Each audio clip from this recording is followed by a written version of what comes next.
Hello guys, welcome back to the channel. आज हम बात करने जा रहे हैं कॉपीराइट एक्ट 1957 के बारे में। वीडियो को शुरू करने से पहले I am requesting you to please subscribe the channel को सब्सक्राइब जरूर कर दो। Please subscribe the channel. So let's start. तो देखो, कॉपीराइट एक्ट होता क्या है। Copyright act refers to the set of laws, ये नियम कानून होते हैं जो कि protect the right of creators के राइट को प्रोटेक्ट करते हैं, उन्हें अधिकार देते हैं। Owners of original work of authorship का भी अधिकार देते हैं कि आपका जो सामान है उस पर आपका जो है सोल अधिकार है, आपका ही उस पर राइट है, कोई और उसको कॉपी नहीं कर सकता जब तक आप ना चाहें। ये जो लॉ होता है ये सेफ गार्ड करता है इंटेलेक्चुअल प्रॉपर्टी को। कौन सी इंटेलेक्चुअल प्रॉपर्टी? जो कि क्रिएटर्स की प्रॉपर्टी होती है। किस इंटेंशन से? With legal framework to control and monetise their creation, ताकि वो लीगल फ्रेमवर्क के अकॉर्डिंग काम कर पाए और अपनी क्रिएशंस को मोनेटाइज कर पाए, अपनी क्रिएशन से पैसा कमा पाए। ठीक है। अब कॉपीराइट होता क्या है? कॉपीराइट एक फॉर्म होती है इंटेलेक्चुअल प्रॉपर्टी की, जो कि ऑथर को, आर्टिस्ट को और क्रिएटर्स को अपने काम की ओरिजिनलिटी बनाए रखने के लिए जो है रूल्स देती है। और ये काम क्या क्या हो सकता है? ये कोई लिटरेचर हो सकती है, जैसे कि बुक जो होती है हमारी कार्ल पियर्सन वगैरह की, अपने नाम से लिखती है। फिर म्यूजिक भी जो होता है, आप रीमेक नहीं कर सकते, कॉपी नहीं कर सकते जब तक हमारा जो सिंगर है या प्रोडक्शन हाउस है उसके राइट्स आप खरीद ना ले। इसका एक केस भी हुआ था बीच में, मैंने पहले भी एक वीडियो में बताया है कि हमारी गुजराती सिंगर थी फागुनी पाठक, उनका सॉन्ग था पायल है छनकाई करके, तो नेहा कक्कड़ ने उसका रीमेक बनाया था। उनका कहना था कि ये जो सॉन्ग है उनके क्रेडिट उन्हें नहीं दिए गए, राइट्स जो है नहीं खरीदे गए, उन्होंने केस भी डाला था। ठीक है। फिल्म्स आपके पास होता है ना कि ये बालाजी की फिल्म्स है, ये धीरज करण जोहर की फिल्म है, इस तरीके से उनके राइट्स होते हैं। सॉफ्टवेयर, गूगल का सॉफ्टवेयर अलग होता है, माइक्रोसॉफ्ट का अलग होता है।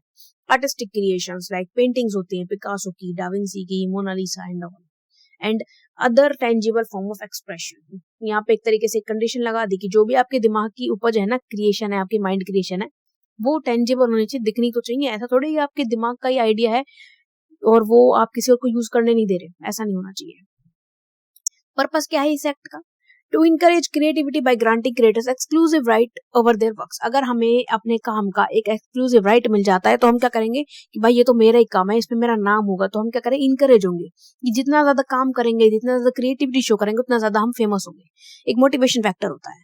To balance public access to knowledge and creativity with the right of creators, ताकि लोगों को पता चले कि क्रिएटर्स के पास भी अधिकार होते हैं और हम जो है उनके काम को इस तरीके से व्यर्थ में नहीं जाने दे सकते। टू प्रिवेंट अनऑथराइज यूज, आप गलत यूज अपने काम का किसी और को ना करने दें और अपने कॉपीराइट्स को एक्सप्लॉइट ना करने दें, इसलिए भी एक्ट काम करता है। फिर इसका स्कोप क्या है, क्या क्या कहाँ कहाँ लागू होता है? कॉपीराइट प्रोटेक्ट किस किस चीज को करता है? ये ऑथरशिप के ओरिजिनल वर्क को प्रोटेक्ट करता है, जैसे कि literary, musical, dramatic and artistic work. साथ ही साथ ये डेरिवेटिव वर्क को भी प्रोटेक्ट करता है, जैसे कि कॉपीराइटेड वर्क होता है, ट्रांसलेशंस वगैरह हमारी होती है। फिर ये performances, broadcast and sound recording को भी कुछ कुछ जुरिस्डिक्शन में कॉपीराइट देता है।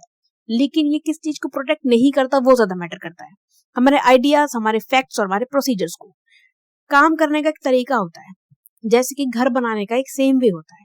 अब कल को कोई मिस्त्री आकर कह दे, कोई आर्किटेक्ट आकर कह दे तूने ऐसा घर क्यों बनाया, तो इस बात का कोई तुक थोड़ी है, क्योंकि सभी का घर बनाने का तरीका सेम होता है ऑलमोस्ट। तो हम उसको procedure, universal applied procedure follow करने से कॉपीराइट नहीं लगा सकते, मना नहीं कर सकते। किसी के दिमाग का कोई आइडिया है, सेम आइडिया किसी और को भी तो आ सकता है, उसके ऊपर हम उसे मना थोड़ी कर सकते कि नहीं तो सोचना बंद कर दे। कोई फैक्ट है, कोई यूनिवर्सल फैक्ट है, तो हम उसको भी कॉपीराइट नहीं ले सकते कि भाई जो सच है वो तो सभी के लिए सच है। किसी का नाम, अब एक नाम है, जैसे कि मेरे चैनल का नाम है क्लैन ऑफ कॉमर्स, चलो तो मेरे तो चैनल का नाम है, लेकिन इंसान का नाम है अंशुल या फिर कुछ भी, तो हम ये थोड़ी कह सकते पूरी दुनिया में ये नाम कोई और नहीं लेगा।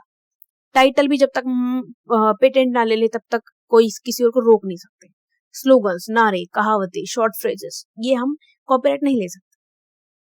साथ ही साथ works that are not fixed in a tangible medium, जब तक कोई चीज को हमने दृश्यता में नहीं डाला है, टेंजिबल मीडियम में जो कि दिखे उसमें नहीं डाला है, हम उसका कॉपीराइट नहीं ले सकते। नेक्स्ट पॉइंट आता है राइट्स ग्रांटेड। कौन कौन से अधिकार दिए गए हैं? रिप्रोडक्शन, अगर आपके पास कॉपीराइट है तो आपके पास ये अधिकार भी है कि आप चाहे तो उसको रिप्रोड्यूस कर सकते हैं, दोबारा उसकी कॉपीज बना सकते हैं। डिस्ट्रीब्यूशन, आप चाहे तो उसे बेच भी सकते हैं और उसकी कॉपीज डिस्ट्रीब्यूट कर सकते हैं। पब्लिक परफॉर्मेंस, आप अपने काम को पूरी दुनिया में दिखा सकते हैं, जैसे म्यूजिक, जो सिंगर्स होते हैं कॉन्सर्ट में गाते हैं ना, प्ले करते हैं ना music. Communication to the public, आप अपने काम के बारे में ऑनलाइन और कहीं पर भी ब्रॉडकास्ट में भी बात कर सकते हैं। राइट ऑफ एट्रीब्यूशन, आप ये भी इंश्योर कर सकते हैं कि जो क्रिएटर है उसको क्रेडिट दिया जाए काम का, तब जाके आप उसे यूज करो। ठीक है। Right of integrity, protect the work from modification. ये जो एक्ट है ये आपको अधिकार देता है कि आपके काम में कोई भी मॉडिफिकेशन ना करे, इस तरीके से तो बिल्कुल ना करे कि वो आपके काम को हार्म कर दे या फिर आपके रेपुटेशन को हार्म कर दे। फिर नेक्स्ट आता है duration of the copyright. Copyright की ड्यूरेशन क्या होती है? मेनली या तो जब तक हमारा ओरिजिनल ऑथर, ओरिजिनल क्रिएटर जिंदा है तब तक उसकी लाइफ टाइम, या फिर 50 से लेकर 70 साल, ये उसका कॉपीराइट का ड्यूरेशन होता है। कॉर्पोरेट काम के लिए 95 तक का होता है लास्ट, और अगर हमारा पब्लिकेशन का काम है तो 120 साल तक हमारे पास कॉपीराइट होते हैं। ओके, फिर आता है कॉपीराइट इन्फ्रिंजमेंट। कॉपीराइट इन्फ्रिंजमेंट क्या होता है? Copyright infringement occurs when a protected work is used without the owners permission. जब ओनर की परमिशन के बिना ही कई बार कोई उसका राइट छीन ले तो वो हमारा कॉपीराइट इन्फ्रिंजमेंट होता है। इसका एक एग्जांपल लेते, कई बार होता है ना कि मूवी का कोई सीन जो होता है रिलीज होने से पहले ही लीक हो जाता है, तब होता है कॉपीराइट इन्फ्रिंजमेंट। फिर होता है अनऑथराइज्ड रिप्रोडक्शन और डिस्ट्रीब्यूशन। बिना हमारी परमिशन के तुमने रिप्रोड्यूस कर लिया या लोगों में बांट दिया। Uploading copyrighted material online. बिना किसी परमिशन के कॉपीराइटेड मटेरियल जो है ऑनलाइन आपने सबमिट कर दिया, जैसे कि कोई बुक थी आपने ऑनलाइन अपलोड करने के लिए छोड़ दी। यूजिंग कॉपीराइटेड म्यूजिक, आपने वीडियो में बिना लाइसेंस के कॉपीराइटेड म्यूजिक का इस्तेमाल कर लिया, और इसके लिए पेनल्टीज भी है, सिविल रेमेडीज है डैमेजेस एंड इंजेक्शन के लिए, और क्रिमिनल पेनल्टीज भी, आपको फाइन देना पड़ सकता है और तो और आपको जेल भी हो सकती है। फिर नेक्स्ट आता है कॉपीराइट के लिए स्टेप्स क्या है, प्रोसेस क्या है। सबसे पहले आप अपने जो वर्क है उसको एक टेंजिबल मीडियम में डालिए, चाहे तो आप लिखिए, चाहे रिकॉर्ड करिए या पब्लिश करिए। उसके बाद अपने कॉपीराइट को रजिस्टर्ड करवाइए जुरिस्डिक्शन के अकॉर्डिंग। फिर होता है कॉपीराइट के लिए नोटिस यूज कीजिए, वो ईयर्स में हो सकता है, क्रिएटर के नेम में हो सकता है, सिंबल में हो सकता है, कुछ भी हो सकता है।